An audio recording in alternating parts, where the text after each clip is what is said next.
Good day and welcome to the Prime Feed News. It was not our choice to come home, but we come home with no regrets. This was how former Ambassador to the United States of America, Ebrahim Rasool, started his address to the media after he was welcomed with song and dance at Cape Town International Airport on Sunday. Many Capetonians came out to show support for Rasool and his wife, Rosita, as they returned to the country after a long journey from the U.S. Rasool made headlines after he was expelled from the U.S. for remarks made during a webinar held by the Mapungubwe Institute for Strategic Reflection, MISTRA. The theme was Implications of Changes in U.S. Administrations for South Africa and Africa. Rasool explained that his remarks were to South African intelligentsia, intellectuals, political leaders and others to alert them to a change of tradition in the United States, and that the old way of doing business with the U.S. was not going to work. It is not the U.S. of Obama, it is not the U.S. of Clinton, it is a different U.S. and therefore our language must change. Not only to transactionality but also a language that can penetrate a group that has clearly identified a fringe white community in South Africa as their constituency surrounded by a white diaspora in the White House. During the webinar, Rasool said people should get hold of the framework document of South Africa's national interests, because this is going to be a guide for South Africa during these very turbulent moments that we are navigating between our values and our interests. When asked what comes next, and what role he will next play, he said, "It is too early to make decisions of that nature."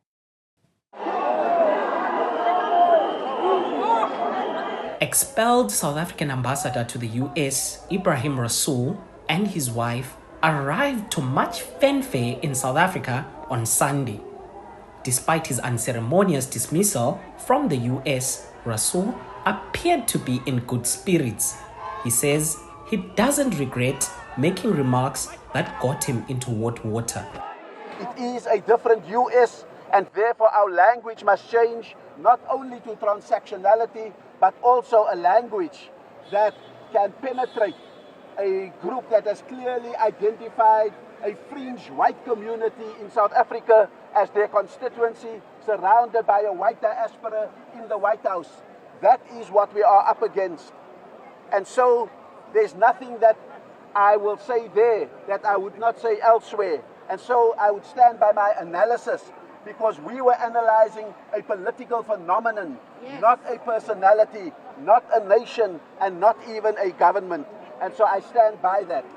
Rasool went on to describe the hostility with which he had been met with each time he sought an audience with the Trump administration since his appointment as ambassador in January.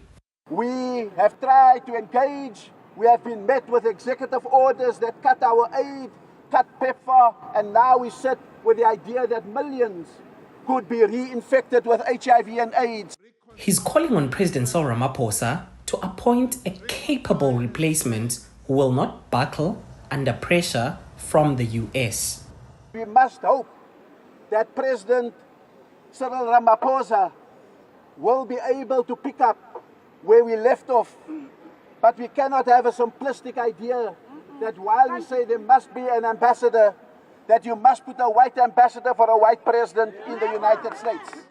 Former Ambassador Martinus van Schalkwyk and Deputy Justice Minister Andreas Nel are rumored to be in the running to succeed him, while Helen Zeller, whose party is a senior partner in the GNU, has thrown former DA leader Tony Leon's name in the hat.